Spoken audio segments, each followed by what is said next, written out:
it's a process. It doesn't start all at once. I didn't start with a pink tattoo. Welcome to the Cleaning Up Podcast, Millionaire Secrets of the Home Services Industry.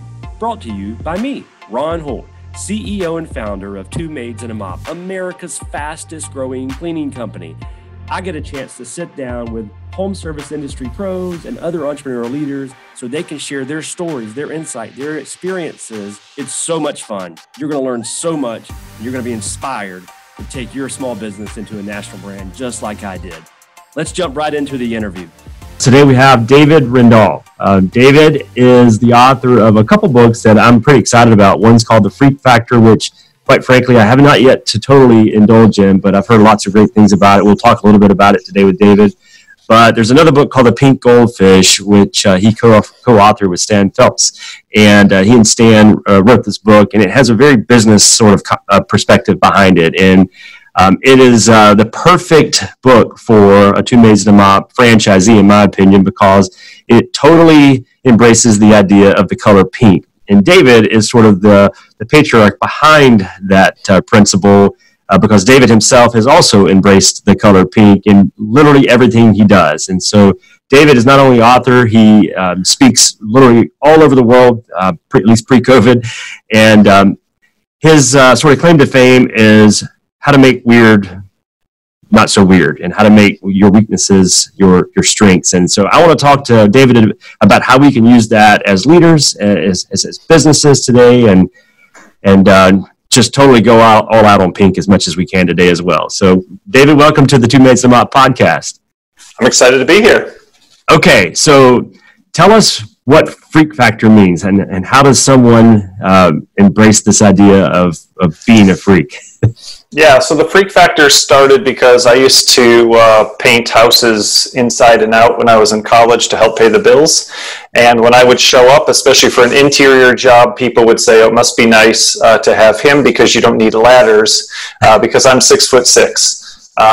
And was playing basketball in college at the time. And when there were 8-foot ceilings, that was true. I did not need ladders. I could trim all the way around the top of the room and things like that. So my friends started calling me the Freak, which was one of my many nicknames because I was also very, very thin. And so that was the origin of the word freak. And the reason I called my book The Freak Factor is because when you call someone a clean freak, when you call them a neat freak, when you call them a control freak, you're usually criticizing them. You're telling them they do too much of that. They need to calm down. They need to tone it down. They need to moderate that particular characteristic. And if you call an athlete a freak, you're saying that they're unusually gifted and talented. And so the word freak can mean something very positive. It can mean something negative. It can mean that you need to fix something, or it can mean that you're amazing. And that's the message of the freak factor, that our weaknesses can also be strengths, that the things that people see as the worst things about us can also be the best things about us. And I learned that by getting in trouble my whole life because I couldn't sit still and be quiet and do what I was told. And now I get paid to stand up and talk and run my own business as a professional speaker. So I didn't see it right away, and I certainly didn't know it was true right away, and it didn't all happen in one moment of revelation. But I learned that my weaknesses, can't sit still, be quiet, or do what I was told, were all strengths. I was good at standing up, talking, and running my own business, deciding for myself what I was going to do. And once I learned that lesson, I started discovering it was true for other people. And so I wrote a book, I created an assessment, and then ultimately Pink Goldfish came out of that. Pink Goldfish is how business weaknesses can be strengths. So Pink Goldfish is the freak factor for marketing and strategy, but it started just with that personal experience that I had of seeing that my weaknesses were strengths and starting to see that that wasn't just me, it was true for most people. Well, this Pink Goldfish, even freak factor principle, could not, to me, be a better fit for our brand than anything I can think of. And I don't want to compare you to Purple Cow. I know that they're a little bit different, but the principles behind Two Maids and a Mop and success and growth we've had, a lot of it has been because early on I didn't know anything about this industry. Residential cleaning was a new everything for me. I mean, number one, I didn't know how to clean a house, so that was kind of weird. But really, more importantly, I didn't understand the blue collar workforce. I did not really understand why someone would hire someone to for $200 to clean their home. I didn't understand all these things inside the business. And so I went into it very fresh-faced and raw.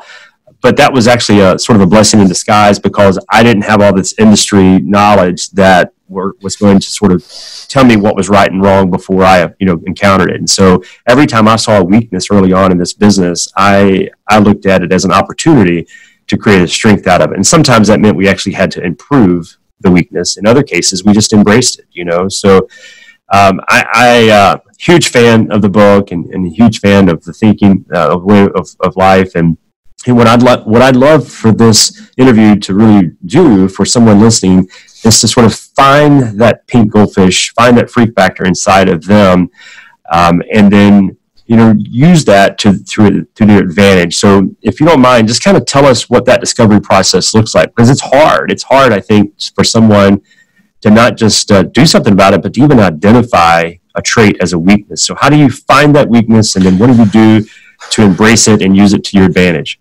Yeah, well, I'll answer that. Let's go back to Purple Cow for just a second, because you're not wrong to compare it to Purple Cow. Purple Cow is about doing something different, right? Standing out, and particularly standing out with a color.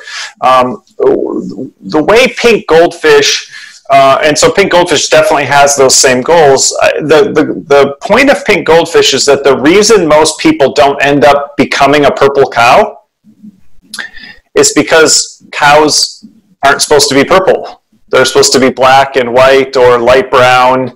They're supposed to look like cows. And so your industry designs, it has best practices, it has benchmarks, it has standard procedures, it has guidelines, it has measurements of success. And most of the time, building a purple cow would require you to do something wrong by those definitions. Does that make sense? It would require you to be bad in some way by those definitions. And so I think the biggest reasons that people don't create a purple cow, because what a simple concept, right? What a simple concept.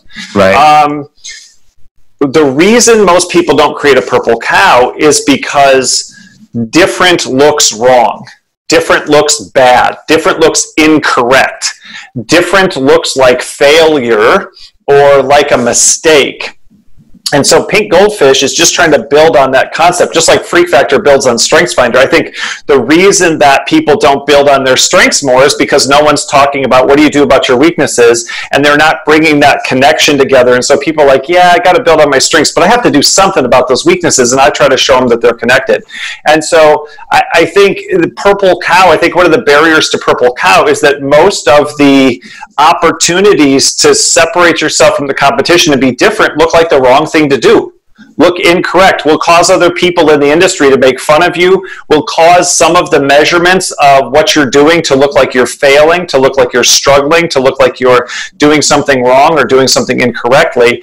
And so Pink Goldfish comes along and says, yeah, that's exactly right. Let's give you some examples of purple cows that look wrong, that look bad, that look different, and show you that being wrong, being bad, and being different are not the same thing. That things that seem like weaknesses can be strengths. Things that seem like mistakes can actually be big advantages.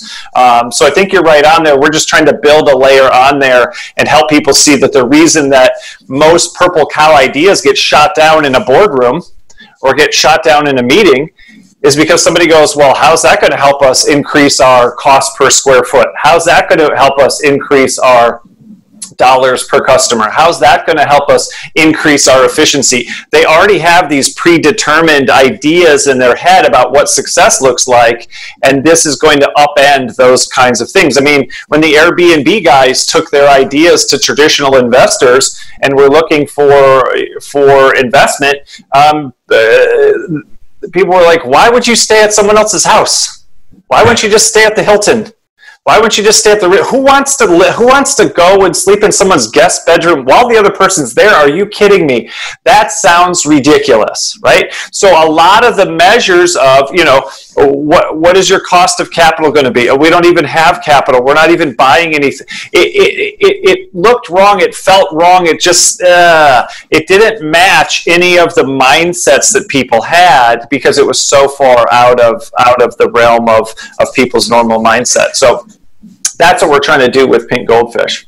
So here's what I'm thinking we can do, if you're okay with this sort of train of thought. In our world, we are obviously business owners. We're small business owners. We're all over the country, right. And there are multiple things that we have to deal with on a daily basis or whatever.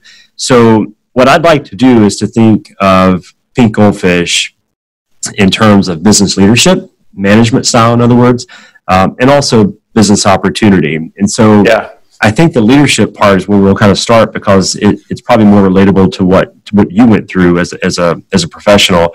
And I know your story, but I'd love for you to kind of talk about what some of those weaknesses that your parents and teachers and people throughout your life told you to sort of change, and at some point you figured out that no, it's actually better to just sort of embrace those, and you've done that in a way that's allowed you to create your own sort of Pink Goldfish moment, and so what I'd like to do once people hear that story is for someone to really think about, as a leader, we've got 80 franchisees across the country right now, which means we have 80 different personalities managing all these different people. And there's no one way. There's no one way that someone should have to lead. And so we don't try to teach one way.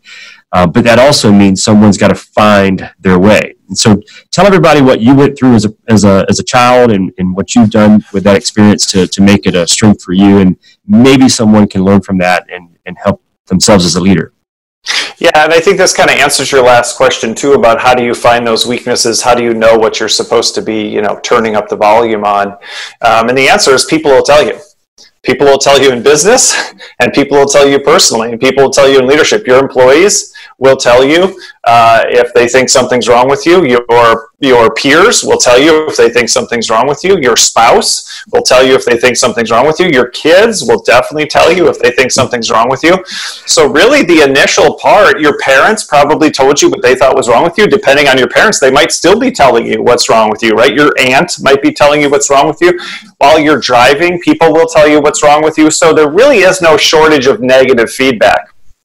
And so if you know that every weakness has a corresponding strength, you can start paying attention to that negative feedback, and you can start looking for the upside. And the way that I've helped people do that is in the Freak Factor book, and also in Pink Goldfish, there's an assessment where you pick strengths and pick weaknesses either for yourself or your business, and then it shows how they are related. So to give a simple example, someone looks at the list of strengths and they pick persistent. I'm persistent. And I'm sure you have somebody, you work with entrepreneurs, business owners. I'm sure you have someone who's persistent, right? I'm sure you're probably persistent to some extent to make something like this work and start it from scratch. But then you go to the weaknesses page and you start looking at those, and one of them starts to look really familiar, and it's called stubborn, right? And so you check that off, and then you go to the last page where it shows how the strength and weakness are related, and you're like, oh, persistence is stubbornness. It's just two ways to define the same thing. I'm persistent because I'm stubborn. I'm stubborn because I'm persistent. Persistence means to stick with things longer than most people think is reasonable. Stubbornness means to stick with things longer than most people think is reasonable.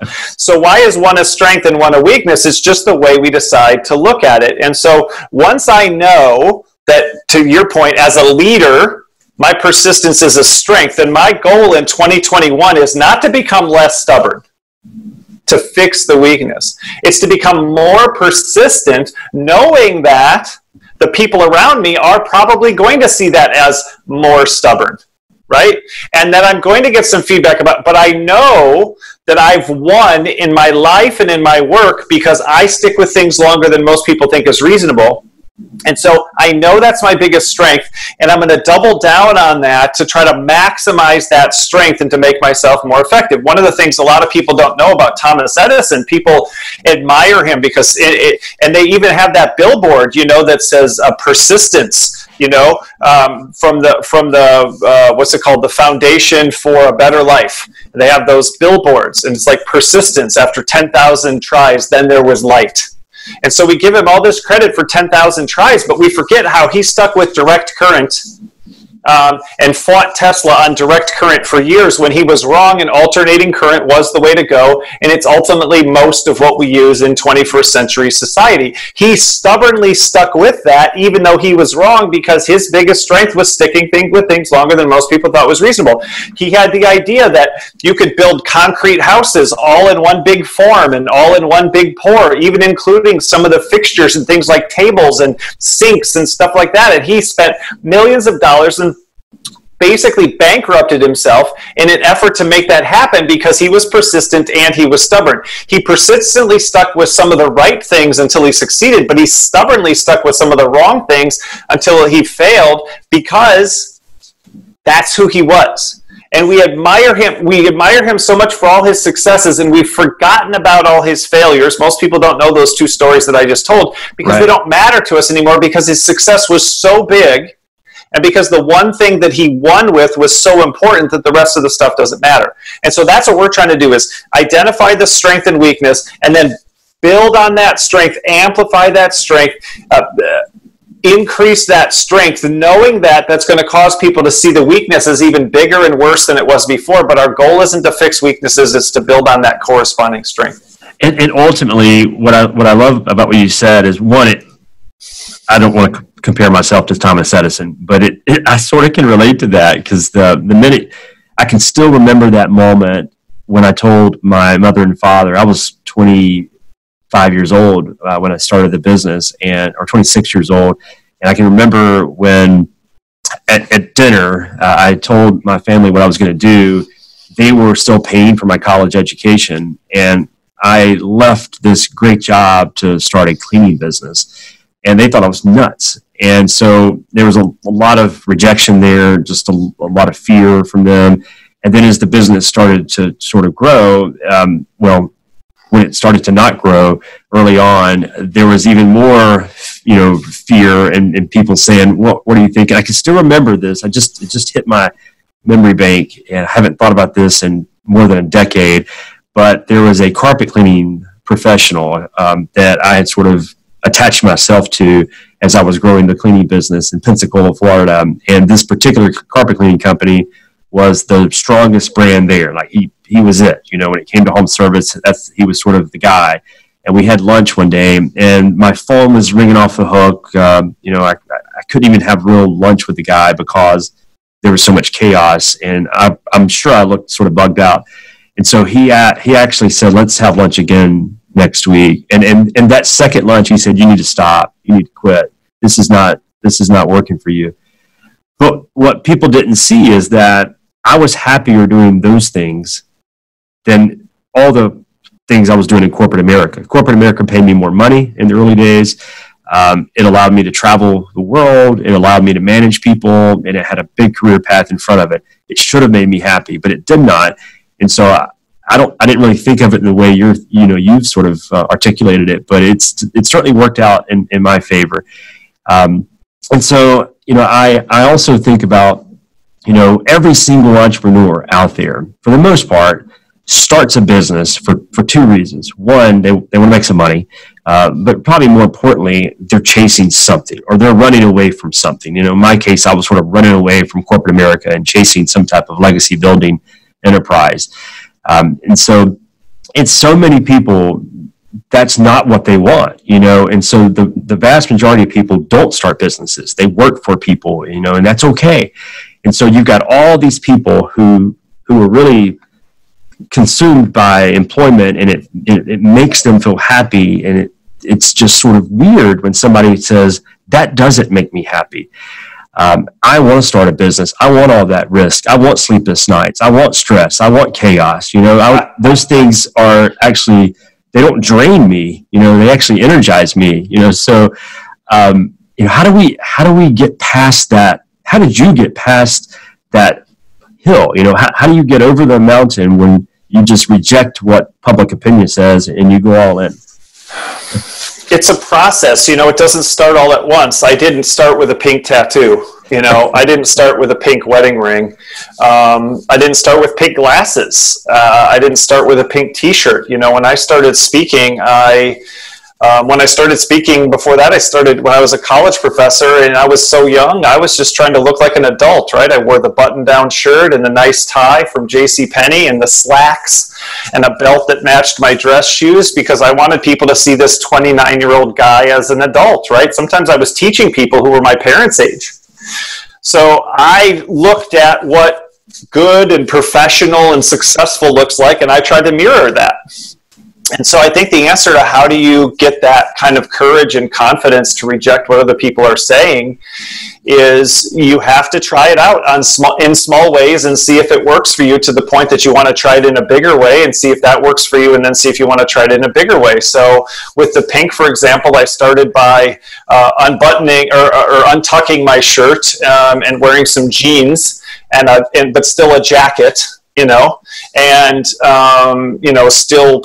still dress shoes. And then I found some cool sneakers that were from the 70s, had kind of a classic look from when I grew up, and I put those on, and that worked. And then I tried some colored sneakers, and those worked. And then I tried some pink ones, and those worked. And then I thought, well, let's try some pink pants, and this is years in the making, of having people respond positively to it, right? Of you seeing that feedback that you got from one group or from one person isn't representative of everything. The number of people in my lifetime now who've come up to me and said, oh man, Dave, I love those pink pants. I don't think I could pull that off. So what are they saying? They're saying, I love it. But to your point, I don't think I could do that because I don't think I could deal with the repercussions of doing that in my circle. Right? In my circle. Right. And so there's a quote that I love by a guy named Robert Quinn. He said, deviance will always generate external pressures to conform. If you perform beyond the norms, the systems will adjust and try to make you normal. And so I think that's why that goes back to why people don't create the purple cow, why they can't create the pink goldfish. Because even to your point, even in their own career, they feel like they have to even forget, am I going to work in a job or start a business? They feel like they have to work in the type of job that their parents would admire, that their spouse can respect, that their circle will see as valuable and worthwhile.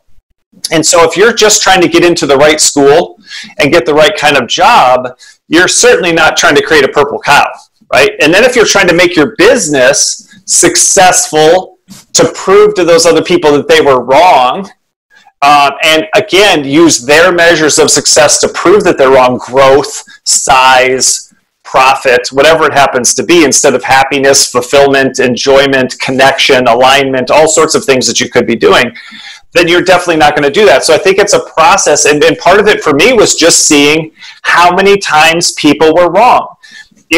As an adult, just having these moments of realizing, wait a second, they said my biggest problem was I couldn't sit still. I'll use an example from the pandemic. Since the pandemic started, I've run 2 100-mile races, which is my first ever 100-mile races. I ran 7 marathons in 7 days, and on the 8th day, I ran an extra 16 miles to round it up to 200 miles. I biked 100 miles the same week that I ran the second 100 miles because I wanted to make it a little harder. I rode 200 miles for the very first time. I was always in trouble as a child because I was hyperactive, right? And when you're hyperactive as a child, they want to pathologize it as ADHD. They want to give you medicine that fixes you and makes you a better person. So for my whole life, I got criticized and punished for being very, very, very active. And now as an adult, I'm even more active. Right. And people go, oh my gosh, Dave, that's amazing. Nice work. That's impressive. Yeah. I pat you on the So, and that's in all these situations. In the southern summer in the elevated landscape, right? You're not just doing this on flat ground in mild temperatures. Yeah, I did it in April and May and did the 7 marathons in June here in North Carolina. So it was just a process of learning. I had a boss who was 20 years older than me, and even though he had promoted me, his constant message to me when we would have discussions about my ideas for the organization, it would be, well, Dave, nobody should write a book till they're 50 because it takes that long to learn and life lessons. And you know, your ideas are cute, but you'll understand someday that that's just not the way things work. And let's just slow down. And you can't expect other people to work as hard as you or to be as good as you. And he had all these kind of condescending and patronizing and well-intentioned. He wasn't trying to be a jerk or trying to be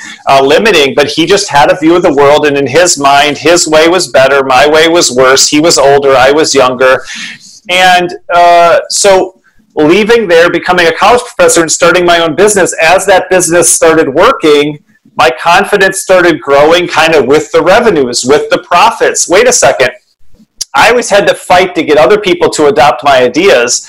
Now, when I can just implement my ideas and see if they work or not, and they keep working, it's just increasing my confidence. I stopped wearing the button-down shirts because I'm 6'6" and I weigh 180 pounds, which isn't normal by any stretch of the imagination. So I'm incredibly tall and incredibly thin. And so even when I go to buy a button-down shirt, they don't sell button-down shirts for me, because just like in a when you're weird in a normal world, so normal shirts get bigger in the neck as they get longer in the arms.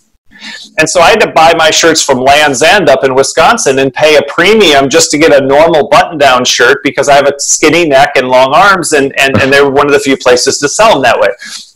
And so I was flying home one day from a speech, and I'm like, why don't I just make my own shirts? Why am I giving somebody else my money? Why don't I have shirts? Why would I buy someone else's shirt? And so I had the idea for a shirt that has Freak on it, which is the title of my other book, The Freak Factor, and it's upside down. The words are written upside down.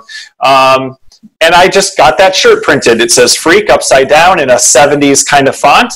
And I started wearing them, and then people were like, oh man, where do I get that t-shirt? And so I created an online store, and so then when we did Pink Goldfish, I did a Pink Goldfish shirt, and I tell a story about how my arms don't work and how I'm like a T-Rex, so I have one with a pink T-Rex. And so here I am, I'm a grown man, I'm in my 40s, and I show up at an event, let's say for Microsoft, and I'm wearing pink pants, and I have a dinosaur in my shirt like I'm some kind of child.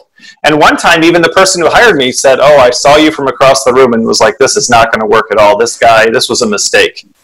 And then it went so well that he booked me as a follow-up to speak to all of his employees in his division at Microsoft because he was so impressed with the presentation. But from the first look, right, it was wrong. Men don't wear that much pink. Professionals don't wear T-shirts. That's one of the reasons I chose pink too. Purple cow, if you're wearing purple, nobody says men don't wear purple. Nobody says people like that shouldn't wear that color. The reason I chose pink specifically is because it defies people's expectations about what's appropriate. Some people say, well, all women don't wear pink. When you go to a gender reveal party, pink is for girls, blue is for boys. That's the way our society works. And so I'm trying to defy those expectations, but that's hard to do because that's why those men say, I don't think I could pull that off, because they're saying men don't wear that much pink. And if I did that, even though I like it, I'd get garbage from people, and I don't want to experience that. I love it. I've got to connect you to one of our close friends here at Two Maids and a Mop. His name is Jesse Cole. He's a baseball guy. But he's also known as the Yellow Tux guy, and so he the minor league baseball guy. Yeah, you guys would hit it off. You know, imagine he's in Savannah, Georgia, where it's like 1,000,000 degrees in the summer. Wearing this really ridiculous yellow tux at 4:00 in the old fashioned with the ruffly shirt. Yeah, you can't miss him, and he eats it up. He's sort of the P.T. Barnum of baseball, but you remind me a lot of him in that respect. And even in our case, we've embraced the idea of pink as well. So early on, when I remember this fondly, like in a strange way, but I was single when I started the business, and I was hanging out with all these different people, and we would have these softball games, adult softball games. We'd have our cocktail parties. We were in Florida, so we'd go to the beach, we'd go fishing. And, when you meet new people, the first thing someone says is, what do you do? And, these guys work for Morgan Stanley, or they work for this healthcare group or whatever. And, I was always like, oh, God, I hate it when they ask me that question, because I got to say I own a cleaning business. I'm educated and I'm cleaning homes. And then it hit me one day, no one else is saying it. like literally no one else is saying what I say. So I need to own that. And as soon as I owned it and was proud of it and started talking about it with a more of a positive spin towards it, you know what happened? Not only did they just sort of want to know more, they hired us to clean their home. So it actually even extended beyond that. As we started franchising the brand, I started just owning the idea of a cleaning company, because who in the world does that? Who grows a cleaning company? And sure enough, people started to want to know more and more, and it allowed people who were connected to me in some way personally to want to get involved. And so they became franchisees within our system. And so it certainly has worked for us. The idea of pink, it is a little bit more easy to accept it in the cleaning world. But again, as a man, from the South, that grew up on a dirt road, who played football, pink is definitely pink was not the color to get accepted at high school. Right. Well, and let's think about that example you just gave, right? You're feeling like, hey, these people work at these prestigious places, but they still work at that prestigious place. They work for that other person. So what's also probably true is you left that a tiny bit ashamed that you own a cleaning business, and they left that a tiny bit ashamed that they don't own anything, right? And they're talking to their wife on the way home going, hey, I'd really like to own my own thing someday. Yeah, I get good benefits and I get paid a lot, but I don't have anything. I don't own anything. How cool would that be to do my own thing? I've always wanted to be in charge of my own thing. How cool would that be to be a business owner instead of working for someone else? And so you really said something that I want to jump on there. The subtitle for the Freak Factor book is Discovering Uniqueness by Flaunting Weakness.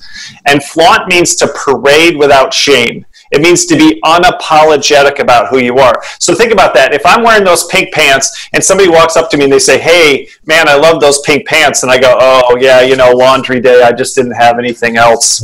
So, it totally loses the effect, right? Absolutely, yeah. When they say, I love those pink pants, and you're like, oh, man, yeah, let me talk to you about it. And they're like, I don't think I could pull that off. And you're like, it's a two-step process. Step one, get some pink pants. Step two, wear some pink pants. And then someone will walk up to you and say, I love those pink pants, but I don't think I could pull that off, right? When you do it that way and you feel that authentically, then people are drawn to that. They're attracted to that. So when you say, yeah, I don't have a Morgan Stanley job. I own a cleaning business and it's nothing exotic, but, it pays the bills. Their interest level just went from here to here. Like, I kind of thought it was going to be a cool story about how you owned a business, but I guess it's embarrassing and it's probably not working. And I guess you don't want to talk about it. Yep. That's the shame, right? That's the apology. That's the...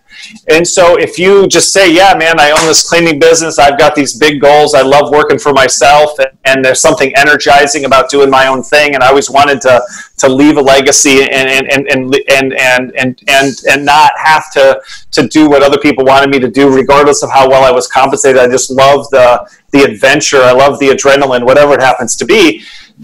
Now the person's interest level is, oh, geez, okay, well, tell me more about, how do I get involved? How can I work with you? I love this idea. I've never seen someone who, even that, when you're excited about something that most people don't get excited about, people start to go, well, there must be something to be excited about, right? I've never met anybody who was excited about a cleaning business, so tell me more. This is weird, and weird in a good way, right? Weird in a way that draws me in. Right. Man, yeah, you're singing my song here. So let's shift real quickly and think about business models. I remember a lot of the examples from Pink Goldfish, and so we'll talk about a couple of those if you don't mind. But the one that really stood out to me is one of our southern favorites around here, Chick-fil-A. I get so angry at those guys, by the way, on not being open for Sunday. That's the one day I can roll up. How many times have you rolled up to the drive-thru and started shouting your order, and then nobody responds, and you kind of look around and realize the parking lot's empty, and then you kind of look at your watch and realize it's Sunday, and then you slowly drive away like a moron, Yeah, but it certainly hasn't hurt them. They're doing pretty well. And I think now, for the most part, nationwide. But I believe that as many times as I wish they were open for Sunday, that moniker has allowed them to create a brand around it as well. And so there's a reason behind it. There's a religious reason behind it. Right. But that also has created a following because of it. So So we know all the Chick-fil-A model. We know why it works. Here at Two Maids and a Mop, we have a franchise model, and that's supported by systems and process. And so it's a little bit more difficult for a franchisee to go out and say, you know what, I'm going to totally reinvent this business model in Spokane, Washington. I'm just going to do it differently than the way they do it down there in Birmingham. But there still are plenty of other ways, I believe, that you can use the pink goldfish principle to find a weakness, maybe in Spokane, Washington, to sort of attack, and use it to your advantage. So I think the easiest way to sort of relate to that is to hear other examples, some case studies of other businesses that have created their own pink goldfish moment. So kind of talk to us about what some of the things you've seen across the landscape are. All right, so Snowbird in Utah is a great example. They used their one-star reviews in advertisements. They created a series of advertisements where they bragged about the things that customers complained about. And so that's part of being a pink goldfish. That's part of flaunting. It's part of being unapologetic and being unashamed, because what they realized is the people who were posting one-star reviews weren't the right kind of customers for them. They were people who wanted it to be easier. They were people who wanted it to be more managed. They were people who wanted a more artificial experience. And so they took the one-star review of no easy runs and they created this beautiful advertisement. And basically the message was, if you want it to be easy, don't come to Snowbird. They put up another one that said disappointing, and the person complained about the grooming that they did there, or the lack of grooming, basically. And they put that on there as a one-star advertisement as well, and basically said, if you want it to be groomed, don't come to Snowbird. That's not the experience. If you want it to be challenging, if you want it to be rough and rugged, come to Snowbird. And so that's an example of how you do it. You recognize that everyone isn't your customer. You don't try to please everyone and satisfy everyone. And when people, including your even own employees or your own customers, identify something as a weakness, instead of just accepting that, you potentially examine it and say, is it? Or are those people the wrong people to be working for us? Are those people the wrong people to be our customers? And is it really bad, or is that just their perspective on what bad is? Is that the experience that we're trying to create? And I love what you said about attacking, because this is something Stan and I are going to add in the 2.0 version of the book, and something we put in the workbook. You can do the reverse. You can look at the strengths and weaknesses of your biggest competitor, and you can know that every time they have a strength, there's a corresponding weakness, and that's exactly where you should attack. Right? And so that's one of the things to do as well. Sometimes we're ashamed and we feel bad because we're so small or we're so new. But what we need to see is that that's a huge strength. Because we're small, we can be more flexible and adaptable. We can move faster. And because we're new, to your point, we don't have some of these legacy expectations and beliefs, and we're also just have a fresh reputation that we can build on. Nobody knows anything about us yet. And the big company that's been established has that reputation, but they also it's going to be harder for them to move quickly. A big company is going to struggle to move quickly. They're going to struggle to adapt and to come up with innovations as fast. And so instead of saying they're so big and we're so small, therefore we need to get bigger, you say they're so big and we're so small, therefore they're slow, we can be fast, that's how we're going to win. We're going to win by going faster. We're going to win by changing more quickly. We're going to win by doing things that'll take them in 3 months that are going to take them 3 years. So we're, go ahead. Yeah, we have a, speaking of, being weird, we have a corporate office in Austin, Texas. We have another corporate office in Birmingham. Austin is sort of our test center, and we get to throw stuff against the wall there. And it's just a much smaller business right now than our legacy store in Birmingham. And a lot of really good things come out of Austin. It's, some things don't come out of Austin because they don't work, but it also allows us to do so many things. And since we have less customers in Austin than we do in Birmingham, I like to make people smile. And so I have instructed our team in Austin to do whatever it takes every single day for every single customer, go over the top so that at the end of the day, when that customer comes home to that house, or even if they're there while we're cleaning, make them smile. Make them smile in a way that's unique every single time. And I don't know how long we can scale with that. I don't know if there's a whole lot of economic sense to that down the road, but right now we can do that. And as you can imagine, it's working. It's really working, and people are talking about it. People get excited about it. Our people get excited about it because they get to go in and do more than just clean someone's dirty toilet. They get to go and figure out a way to make somebody smile. And so I think that, to me, that's an example, at least in our network, that while you can't necessarily disrupt the entire business model, because again, this is a franchise system, you can do some things that are different enough that make you happy, which will allow you to create your own inner pink goldfish. And so you could keep going. I mean, everybody remembers the soup Nazi. Instead of making someone smile, the old Seinfeld soup Nazi made people angry. But it worked. That was a real restaurant. That really happened. And so I love this mindset, and it's fun, it's creative, and in my mind, it's one of the fun things that as a business owner you can do. You're not stuck in a box. You can do whatever you want to do. You own the business, Well, and I think within the franchise model, I think one of the things that you can potentially give people permission to do, and that you might be doing by doing this podcast, is saying, hey, come up with a pink goldfish that works in your market, and let's bring it back. Let's bring it backwards through the franchise, right? Let's find something that scales. Let's find some unique way that you've been able to make people smile or do something differently. Kinko's did a great job of that, and that's a great book to read because Paul Orfalea, I talk about him. He had dyslexia and ADHD, and then he got fired from even his own dad's business, and then he built a franchise business worth $2.4 billion. And he listened to people in a way that most people don't, because he couldn't read. And so he talked to people, and he had people share ideas verbally, and he was more open to other people's concepts because he knew he wasn't the smartest person on earth. And so they were able to spread things out, like their calendars and other great innovations throughout their entire organization, because they didn't just push things to the franchisees, they also allowed the franchisees to push things backwards. And that's where the Filet-O-Fish sandwich came from, is a franchisee in a predominantly Catholic neighborhood said, I can't sell burgers on Fridays. And so I need a fish sandwich. And Ray Kroc's idea was a pineapple sandwich, which was a terrible idea. And so they had a contest, and the fish sandwich won, and now we all know about the Filet-O-Fish. So I think that can be part of the process as well, as telling franchisees, look, we want to learn from you, just like we want you to adhere to our business model. Part of our business model is we want to do things differently, and we want you to give us ideas about how we can do that. Well, one thing we're going to do after hearing all this, I'm ashamed to say we don't have pink vacuums. We got to figure out a way to get some pink vacuums. So.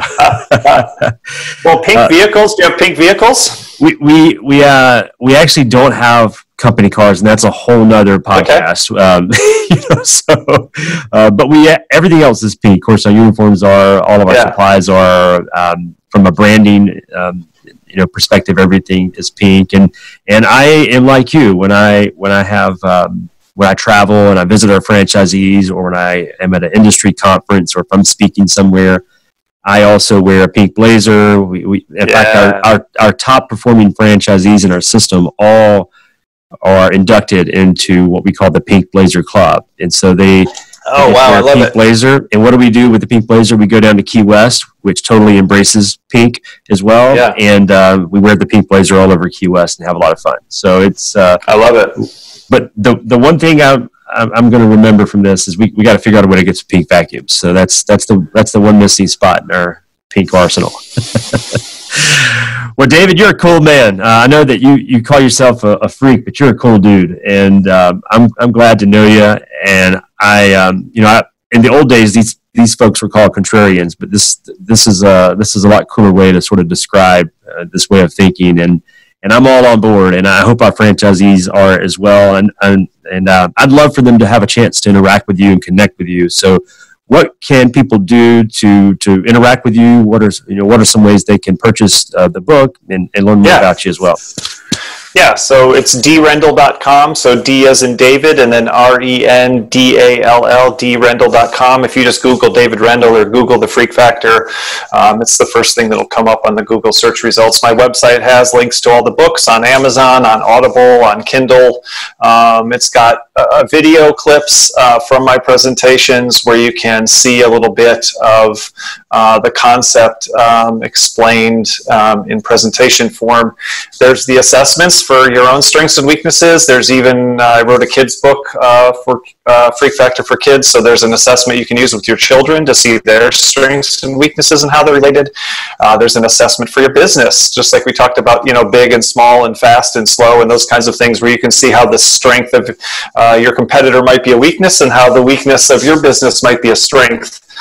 So all those resources are at drendall.com. And they're all free, and those are the great ways to kind of follow up. And if you want more, get a copy of the book, and if you want more, book me to come speak at your event or to your team or something like that. Well, that's a challenge we'll accept. We'll make that happen. Once we can get back past this non-virtual world, we'll look into that for sure. I got to ask before we go, how'd you do in those 100-mile races this summer? Well, I finished, and that was the only goal. My farthest race prior to that was 50 miles, and so I skipped past 100K, which is 62 miles, and I did 100. So it was a virtual version of a race that they had canceled because of COVID that was supposed to happen in March at the Outer Banks. And so your time limit was 32 hours. And so I finished in just over 30 hours. I took a full hour nap in the middle of the night as part of my pacing for the thing, because I'd never run that far and gone that long. And then my friends wanted to do it. They'd never run farther than 26.2, although they'd both done Ironmans. And so we did it a month later. And it took us a little longer, but that's because it was a lot hotter. But we raised about $5,000 for Make-A-Wish, which was really cool. And then on the 200 miles that I did over the course of a week, I came in 12th out of 115 people in a virtual race where everybody, does it in whatever time they can and post their times. And I was pretty impressed with that, because I didn't think doing it over a week, would put me very high. But there was a few people who did it all in one go, and then apparently I did it faster than 90% of the people who participated. So the goal was just to finish and push my limits and see if I can go farther. I try not to. That's part of what we talked about. I don't really have the goal of beating other people or being better than other people, because I'm playing my own game, and I have my own goals, and I wouldn't have cared if I came in 119th out of 119, and I have before. I came in 2,000th out of 2,200 people one time in an Ironman race, but I was coming back from an injury, and my only goal was to finish. So I think that's part of it. Being a pink goldfish and being a freak is we have to stop comparing ourselves to other people, worried about who's faster, who's better, who's stronger, and focus on our potential and what we can do and how we want to measure success. Well, like I said, you're a cool dude. If you ever want to really shorten the distance and run 4 or 5 miles, I'm your guy. So hopefully we can pull that off down the road. We'll talk again down the road. When we do the conference, we'll go for a run in the morning. Let's do it. I'm game. We'll do it when it's like August and 100 degrees, 100% humidity, and really push the limits. All right. Talk again down the road, David. All right. Thanks. Kyle Davis here from Business Development. Thank you so much for listening to the Cleaning Up Podcast. If you found this episode valuable, then please subscribe on your favorite listening platform, and please share it with your friends. If you're ever interested in going into business for yourself and purchasing a franchise, then don't hesitate to reach out. You can get a hold of me at phone number 205-870-8643, email kyld@ineedamade.com, or visit us online at twomaidsfranchise.com to learn more.